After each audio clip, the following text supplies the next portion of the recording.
الفيديو ده هنتكلم فيه عن إظهار الخامات. طبعا بعد ما اتعرفنا على التفاصيل المختلفة للرصاص وإزاي إن أنا أعمل الإظهار بتاعي على المجسمات الهندسية، تعالى بقى نثقل الموضوع ده ونحوله للحاجة اللي احنا بنستخدمها بشكل مستمر والحاجة اللي احنا بنركز عليها قوي. ايه هي يا باشمهندس؟ إظهار الخامات. وأول خامة معانا تعالى نجرب كده نعمل إظهار لخامة الخشب.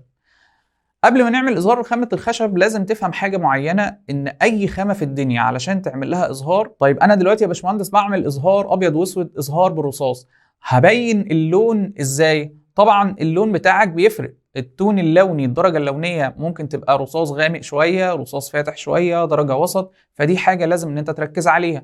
طيب تاني حاجة أركز على الجزئية بتاعة الشكل، وليكن مثلا إحنا هنعمل خامة الخشب. تعال نركز مع بعض كده نشوف خامة الخشب ايه هي العنصر المميز ليها. لو جيت بصيت على الرسمة بتاعت اللي انا عاملها دلوقتي، بدأت اعمل تقسيمة للألواح بتاعت الخشب. اكتر حاجة مميزة لألواح الخشب وهي الجزئيات اللي بتبقى اللي بيسموها التجاذيع بتاعت الخشب والخطوط اللي بتبقى موجودة فيها. فحاول انك تحافظ على الاشكال التجاذيع دي، علشان هي دي اللي هتبدأ تديلك الانديكيشن بتاع الخامة.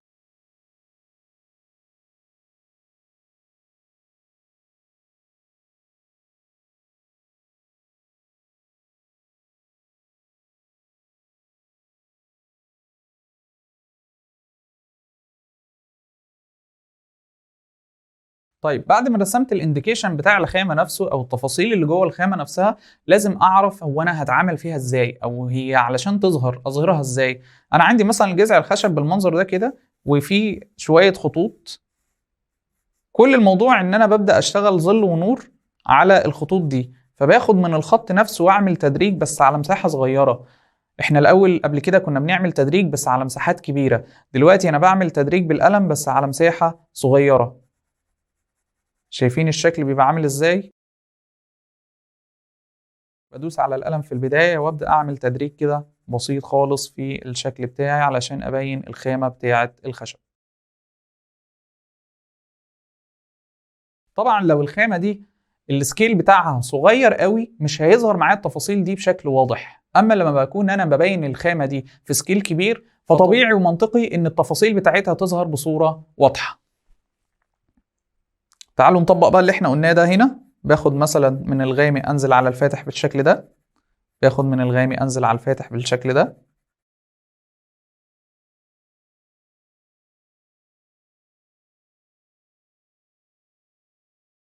والدرجة اللي أنا شغال بيها دلوقتي هي درجة الإف، يعتبر برضو من الدرجات الخفيفة.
بدأت تفاصيل الخامة توضح معايا بصورة أكبر. كل ما بهتم بالتفاصيل زي ما قلت لكم، كل ما الشكل يبان معايا بصورة أكبر وبصورة أكتر واقعية. ممكن أجيب كمان القلم السنون وأبدأ أركز على بعض التفاصيل الصغيرة علشان أبين خامة الخشب بطريقة واقعية أكتر.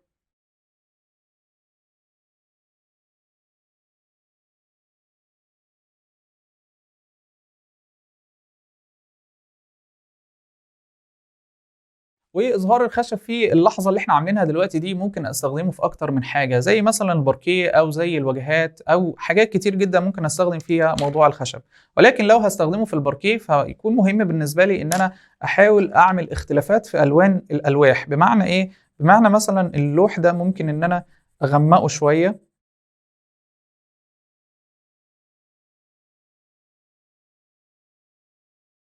بحيث ان انا ابين ان في اختلافات في الالواح وبعضها علشان الموضوع يكون حقيقي باكبر صوره ممكنه.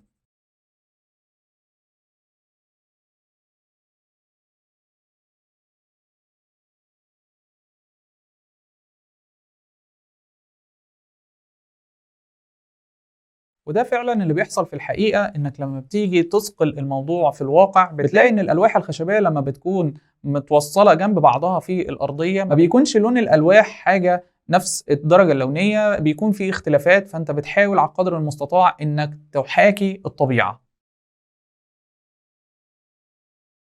والاستيكة القلم ببدأ اعمل شوية تفاصيل كده وتاتشات كده بسيطة علشان ابين شوية لمعات في ال الالواح نفسها،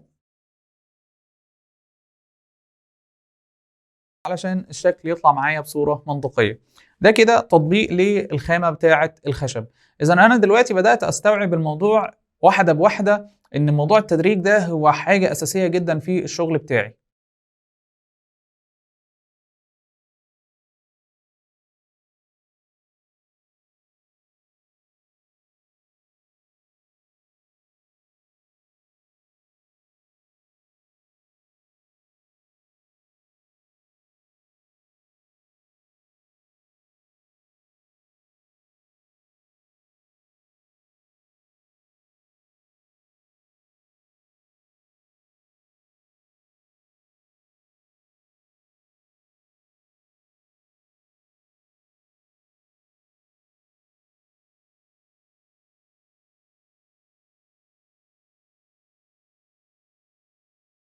طيب دلوقتي لو أنا حابب إن أنا أنفذ تطبيق على الخامات برضو في خامة زي خامة الطوب، أبدأ إن أنا أعمل فيها الإظهار بالرصاص إزاي؟ تعال أركز معايا ونشوف مع بعض. عندي التقسيمات بتاعة الطوب بتكون بالشكل ده، بختار زاوية للإضاءة معينة وأبدأ أشتغل فيها ظل ونور. شغال بقلم درجة اتش بي او قلم درجة اف، قلم درجته خفيفة شوية بحيث ان انا اعرف اتقل بعد كده. طيب هو انا لو عملت العكس اصلا ممكن يحصل معايا مشكلة؟ ممكن يحصل معاك مشكلة، لان درجات الرصاص عندك الغامق ينفع يتحط على الدرجة الافتح منه، ولكن العكس غير صحيح. يعني ازاي؟ يعني انا لو بدأت اعمل درجة تكون غامقة شوية وبدأت احط عليها درجة فاتحة قوي، الموضوع يعني هتقفل الفراغات ولكن مش هيبقى بالفاعلية المطلوبه، لان اللي بيحصل في الورقه نفسها ان الورقه بيحصل لها نوع من التشبع بالرصاص. فانا بحط مثلا درجه غامقه قوي بتبدا تملى الفراغات ومسامات الورقه، باجي احط عليها درجات تانية ما بقدرش ان انا اضيف عليها رصاص تاني، فالموضوع بيبقى رخم شويه. علشان كده دايما بنصحك انك تشتغل بدرجه خفيفه في الاول وبعد كده تبدا تضيف عليها الدرجات التقيله.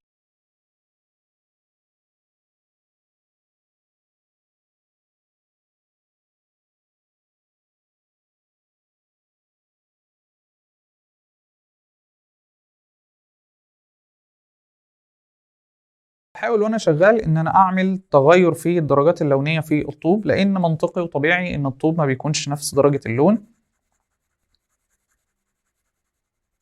بيكون في اختلافات في الالوان. فبحاول ان انا احاكي الواقع علشان اوصل لواقعيه مقبوله.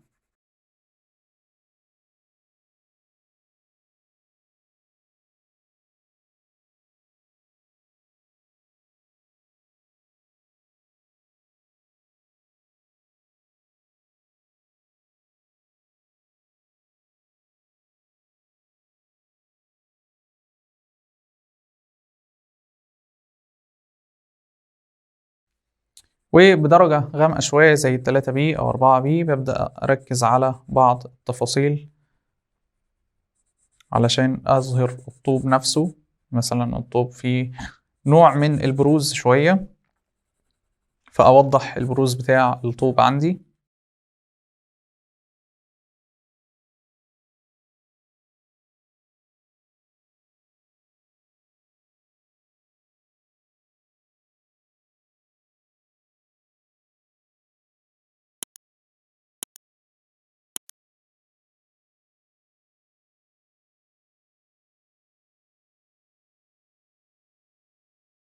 نبدأ نستغل موضوع التدرجات اللونية في إن إحنا نعمل تغيرات في ألوان الطوب نفسها زي ما إحنا اتكلمنا في البداية، وممكن نبدأ ندي ملمس للطوب في بعض المناطق، إن يكون مثلا الطوب ده ممكن يتحول من طوب عادي إلى طوب حجري، فالطوب الحجري بيكون فيه شوية نتوءات وشوية بروزات في الطوب، ما بيكونش السطح بتاعه أملس بشكل كامل، فأقدر أعمل النتوءات دي من خلال الطريقة اللي أنا بعملها دلوقتي، بحيث ان انا بعمل مناطق غامقة ومناطق فاتحة بالشكل اللي انتوا شايفينه ده، علشان ابين ان في تغيرات في السطح بتاع الطوب نفسه.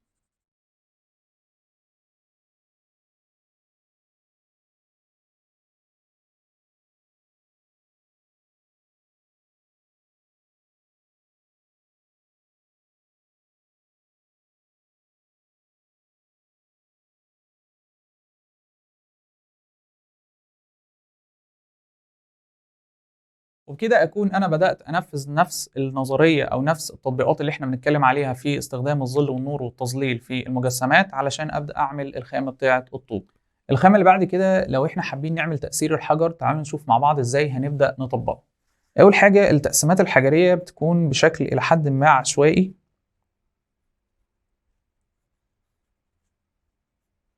برسمها بالمنظر اللي انتوا شايفينه ده.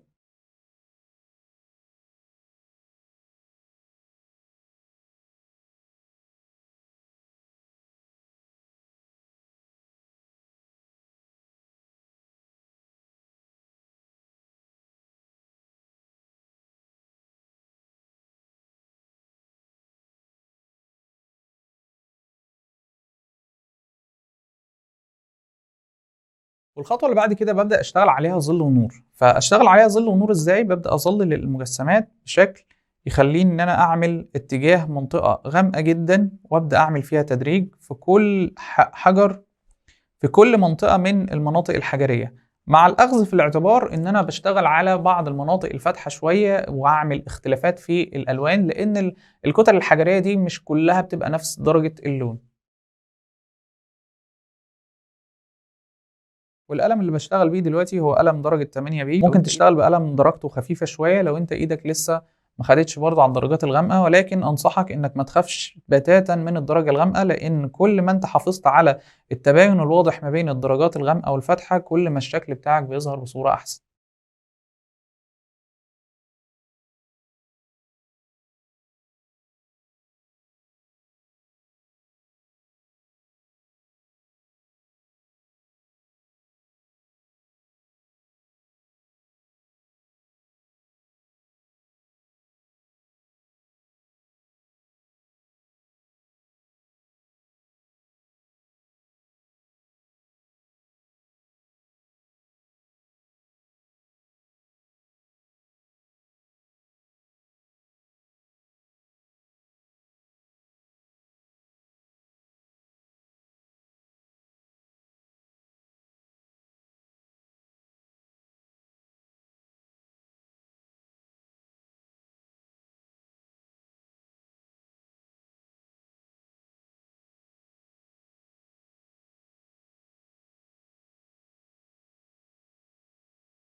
وزي ما اتكلمنا ان احنا عاوزين نحاول نحافظ على بعض المناطق اللي تكون غامقة شوية ومناطق تكون فاتحة شوية، علشان ابين الشكل الطبيعي للاحجار. فانا هركز ان انا في مناطق ممكن ان انا اغمقها شوية ككتلة حجرية، ومناطق تكون فاتحة شوية،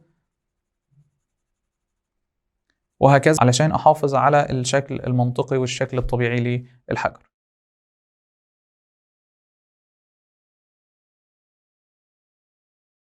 طيب ركزوا معايا في الملحوظة دي بشكل كويس قوي، لأن هتلاحظوا في الورقة اللي أنا شغال عليها دلوقتي، علشان إيدي بدأت تتحرك فوق الرسمة اللي إحنا كنا عملناها في الأول بتاعة الأسطوانة، بدأ يحصل فيه تلطيش كده في الرصاص على الورقة. الموضوع ده بسبب إيه؟ ده بسبب إن الرصاص نفسه بيبقى عبارة عن حبيبات كده، وارد جدا إنها تبدأ تتحرك بمجرد إن أنت اتحركت عليها منديل أو حركت عليها إيدك أو حركت عليها ورقة. فعلشان أتلافى الموضوع ده بحاول دايما وأنا شغال في الإظهار اشتغل في اتجاهات تساعدني ان انا اعمل اظهار من غير ما الطخ الورقه. بمعنى ايه؟ بمعنى مثلا لو انا ايديا انا بشتغل بايدي اليمين، فانا بشتغل من الاظهار بتاعي من الشمال وانا نازل على اليمين، بحيث ان انا حركه ايدي وانا رايح من الشمال لليمين تكون بتحرك على ورقة بيضاء، ما يكونش انا بتحرك على حاجة مرسومة قبل كده، لان طبيعي ومنطقي ان انا هيحصل عندي ان الرصاص ده يجي على ايديا ويبدأ ان هو يتنقل من ايدي للورقة ويلطخ الدنيا. طيب لو انا من الناس اللي بتشتغل بايديها الشمال، ايه اللي هيحصل معايا؟ ابدأ اعكس، اشتغل الازهار بتاعي من اليمين للشمال. طيب في حالة ان الموضوع باظ مني خالص وانا بقى رسمت حاجة ومحتاج ان انا اعدل على جزئيه معينه، ولازم احط ايدي على المنطقه اللي اترسمت دي علشان اعرف ارسم الجزئيه اللي انا هعدلها، ففي الحاله دي انا انصحك ان انت تجيب ورقه بيضاء زي اللي هي الورقه بتاعه الطبعه، تبدا ان انت تحطها على الديسك بتاعك او تحطها على الرسمه، وتثبت الرسمه وايدك هي اللي تتحرك فوق الورقه البيضاء، علشان الرصاص ما يبداش يتحرك مع ايدك ويلطخ الدنيا معاك ويطلع لك النتيجه ممكن تكون سيئه لو حصل مشاكل فيها.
الخامة اللي بعد كده من الخامات المهمة جدا اللي أنا بشتغل بيها وبحتاجها كتير قوي في الإظهار بتاعي وخاصة إظهار الواجهات، ألا وهي خامة الزجاج أو النوافذ الزجاجية. إزاي أعمل إظهار للنوافذ الزجاجية دي باستخدام الرصاص بتاعي؟ تعالوا نشوف مع بعض. أنا عندي أكتر من طريقة أقدر أشتغل بيها، وهي مثلا لو عندي نافذة زجاج بالشكل ده، ممكن إن أنا أعمل فيها طبقة لونية بالمنظر اللي أنتوا شايفينه دلوقتي، بديها تون لوني.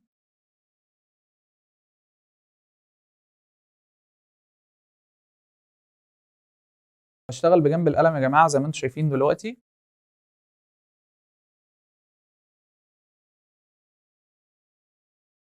حاول دايما ان اتجاهات التظليل بتاعك تكون في نفس الاتجاه علشان شغلك يكون بالجودة المطلوبة. ممكن اعمل تدرج لوني كده خفيف على النافذة نفسها او على الازاز، وبجيب الاستيكة القلم وابدأ اعمل لمعات كده في الازاز بتاعي.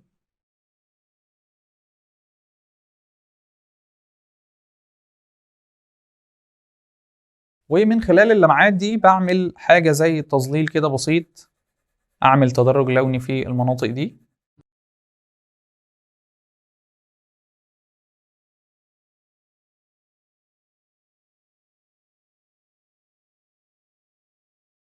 ويبقى قلم يكون غامق شوية، ابدأ اعمل الظل والنور بتاع المجسم لو الإضاءة جاية من الاتجاه ده، فبالتالي ايه اللي هيحصل؟ المنطقة دي غاطسة شوية لجوه، فأنا محتاج علشان أبين مقدار الدخول بتاعها فمحتاج إن أنا أوضح اتجاه الظل أو المنطقة اللي هتكون فيها منطقة غامقة.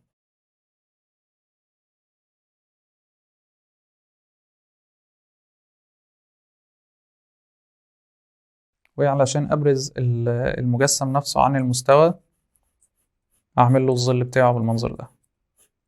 كده الشباك بدأ يخرج عن المكان أو عن المستوى اللي فيه، يعتبر أنا كده بدأت أبرزه عن الورقة.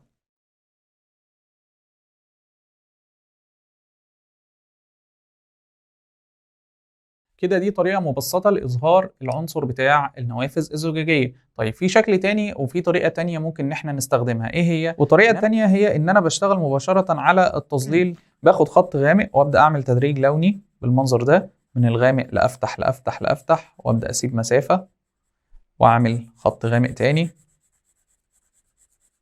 وبعدين تدريج لوني،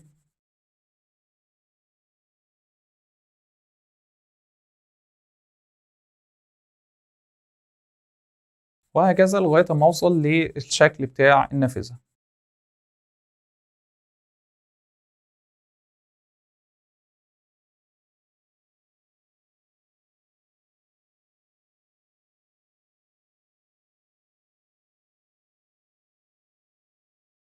وأبدأ أعمل الظل والنور بتاع المجسم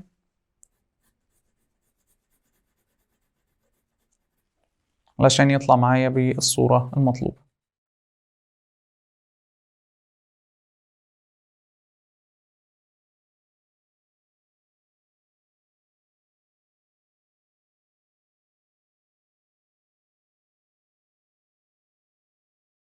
طبعا اقدر اكتفي بيه اللي انا عملته ده، وممكن اضيف كمان تفصيله ان انا ممكن اعمل شويه انعكاسات للمشهد اللي بره، زي مثلا شكل الشجر اللي بيكون موجود في الوسط، فبالتالي ابدا ارسم شكل الشجر ده على الرسمه واعمله بالمنظر ده كده.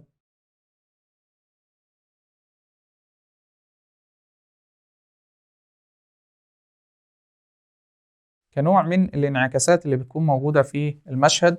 وطبعا هتلاحظوا ان انا عملت حاجة هنا، اني حطيت الانعكاس بتاع المشهد على منطقة غامقة، وده يعتبر من الحاجات الغلط اللي المفروض ما تعملهاش، وانا متعمد اعملها قدامك علشان ابدا اوضح لك ان هي ما ظهرتش بالجودة المطلوبة.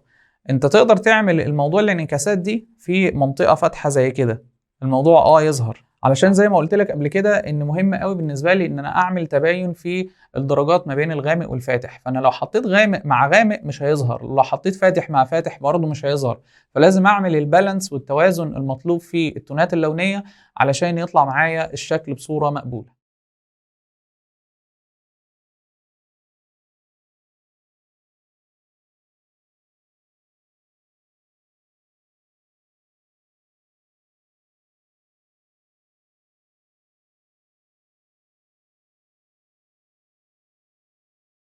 طيب لو حبيت ان انا اوضح الانعكاسات بتاعه الميه اللي بتظهر بعض المجسمات، لما يكون مثلا عندي فيلا او عندي واجهه ليها انعكاس على الميه وعايز ابين الجزء بتاع حمام السباحه والحاجات دي كلها، اظهرها ازاي واعملها ازاي؟ تعالوا نجرب كده في مجسم بسيط زي مجسم المكعب. لو انا عندي مجسم المكعب بالشكل ده، فاحنا اتفقنا ان المكعب الاسطح بتاعته يعتبر فلات، فما فيش فيها التدريج اللوني اللي هيحصل زي المجسم بتاع الاسطوانه والكره والمخروط، فبالتالي الاسطح نفسها هتكون غامقه وبدرجة لونية واحدة، فبالتالي الأسطح بتاعته كل سطح منهم هيبقى ليه درجة لونية مختلفة ودرجة ثابتة مفيش فيها تدريج.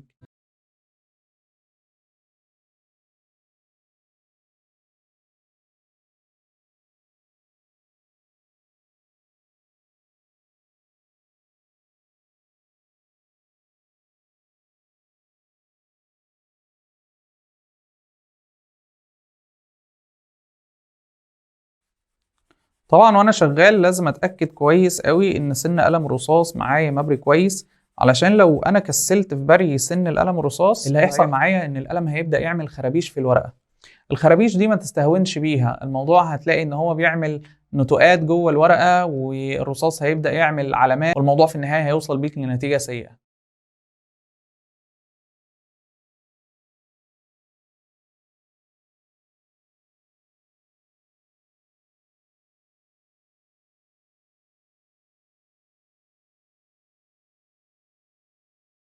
هتلاحظ هنا معايا ان انا بدأت اعمل السطحين بتوع المكعب بشكل الى حد ما التونات اللونية بتاعته ما فيهاش اختلاف كبير، علشان كده انا بحاول ان انا اعدل فيها. طيب هل انا لو وصلت لمرحلة زي كده هضطر ان انا اعيد الرسمة من اول وجديد؟ لا، انا عندي الحل السحري وهو الاستيكة الفحم بتاعتي، ببدأ ان انا اخفف بيها الدرجات اللونية بمنتهى السهولة، وهتشوفوا مع بعض دلوقتي. بشكل الاستيكة الفحم بتاعتي وببدأ اخفف درجة اللون،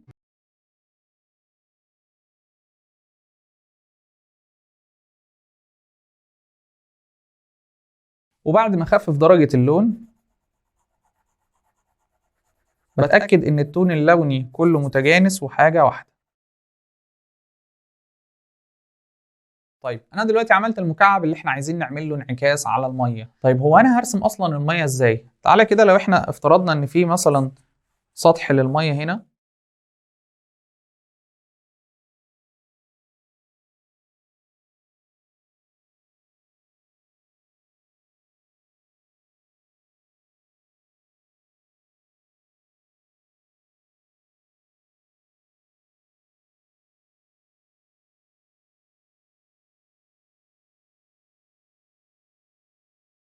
لو افترضنا ان في سطح للميه قدام المكعب اللي احنا رسمناه، فانا هعمل شكل الميه بالخطوط المتعرجه بالمنظر ده كده،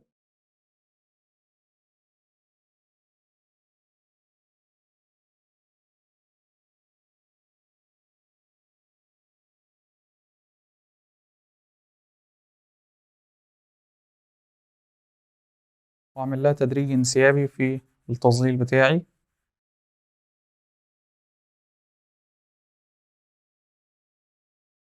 وهتلاحظ دايما ان انا لما بعمل الاظهار بتاع الميه بحاول اركز في الانعكاسات اللي بتبقى موجوده على الميه. زي ايه؟ زي مثلا المكعب عندي هنا، انعكاس صورته على الميه بتبقى مثلا الضلع ده المفروض لو هو منعكس على حاجه فلات مفيش فيها تغيير، المفروض ان هو الخط ده اللي هو انا هرسمه دلوقتي اوضحه شويه كده، الخط ده المفروض ان هو يوصل معايا يبقى انعكاسه على الميه خط مستقيم.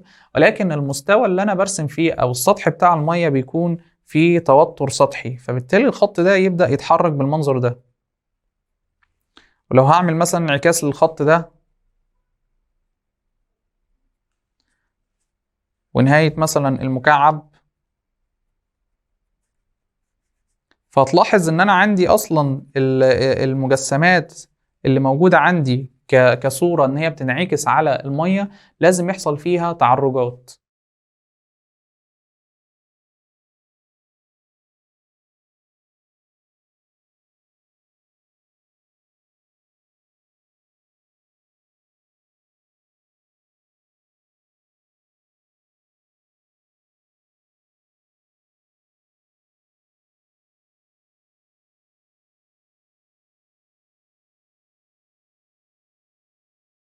تعالوا نوضح بقى الشكل شوية ونبين الجزء بتاع حمام السباحة، الظل بتاعه.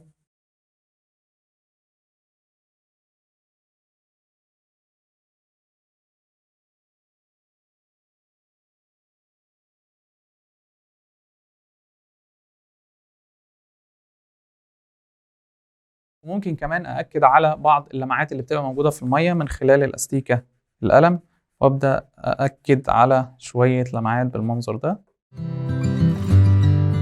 وفي الحالة دي علشان أوصل لنعومة قوية جدا للمية ممكن أستخدم التسييح بالمنديل، ولكن مش هي دي الطريقة اللي أنا بفضلها علشان تشتغل بيها ملمس ناعم قوي. الطريقة اللي أنا بفضلها إنك تجيب قلم يكون درجته خفيف وتبدأ إنك تحصل على تدريج لوني خفيف، وفي نفس الوقت يكون باستخدام القلم.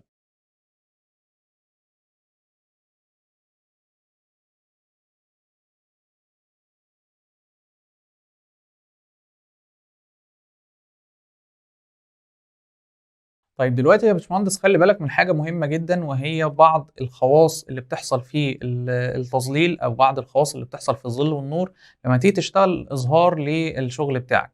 يعني مثلا على سبيل المثال لو جيت ركزت معايا كده، الجزء بتاع الكرة ده زي ما احنا اتفقنا إن هو المفروض يبقى غامق من المنطقة البعيدة عن مصدر الإضاءة ويروح بتدريج للمنطقة اللي فيها النور، لكن هتلاحظ إن الجزء ده فاتح شوية. طيب إيه السبب إن هو يخليه فاتح كده؟ هو فكرة إن الإضاءة وقعت على السطح بدأت تعمل له انعكاس على المنطقة دي، فالمنطقة دي بدأت تبقى الدرجة اللونية بتاعتها أفتح. طيب نفس الموضوع احنا اتكلمنا على الجزء بتاع المكعب. المكعب اتفقنا ان الاسطح بتاعته بتكون واخده تون لوني واحد مفيش فيها تدريج. طيب يا باشمهندس هو ايه التدريج اللي موجود هنا؟ ليه الجزء ده فاتح شويه؟ لان انا عندي المنطقه دي في زي مصدر اضاءه جنبها او الضوء وقع على حاجه جنبها بدأ يعمل انعكاس عليها. فما ناخدش الموضوع بالسيستم اللي هو الحفظ الصريح، ان انا بدام قلت مثلا الجزء ده خلاص مفيش فيه تدريج يبقى هو مفيش فيه تدريج، لكن انا عندي في بعض الحالات اللي بيحصل فيها شوية اختلافات، زي مثلا حالة زي كده ان يكون في مصدر للإضاءة او في انعكاس للإضاءة على منطقة معينة فيبدأ يغير في التونات بتاعتي. ولكن الهدف في النهاية ان انا اوصل لاكبر واقعية ممكنة للشكل. هتلاحظوا في الشكل ده بيوضح لي الزوايا والاتجاهات بتاعة مصدر الضوء وتأثيره على الحجم بتاع الظل وتأثيره على الشكل بتاع الظل. زي ما اتكلمت في الشرح ان انا بعمل اسقاطات للنقط دي مع خطوط الارض ويبدأ يديني شكل الظل بتاعي. واتكلمنا مع بعض ان احنا بس يهمنا ان انا اكون عارف الشكل بتاع الظل بيوصل ازاي، علشان انا ما يهمنيش قوي في الاظهار ان انا اعمله كاسقاطات بنقط والكلام اللي انتوا عارفينه ده. فانا ما يهمنيش ان انا اعمل الظل بتاعي باسقاطات ونقط، انا بس يهمني ان انا اكون عامل ظل مناسب ويكون ظل منطقي. نفس الامر برضو عندي بعض المجسمات اللي بتبقى موجودة هنا، بيديني مثال للاتجاه بتاع الاضاءة والاسقاط بتاع الظل نفسه على الارضيه. فدي من الحاجات اللي مهم قوي ان انا اركز فيها ومهم قوي ان انا اخد بالي منها، علشان دي الحاجه اللي بتدي واقعيه كبيره جدا للشكل بتاعي. وزي ما حضراتكم شايفين احنا كده بدانا نقف على نقط اساسيه نقدر نستخدمها في الاظهار الخامات والاستخدام الاقلام الرصاص علشان نوصل لمستوى احترافي في الشغل بتاعنا. طبعا حاول ان انت تطبق نفس التطبيقات اللي احنا عملناها هنا، وهينزل ملحق للفيديو بالتمارين اللي هتقدر تشتغل عليها واللي تقدر من خلالها انك تطور المهارات بتاعتك وتقف على مستوى مقبول.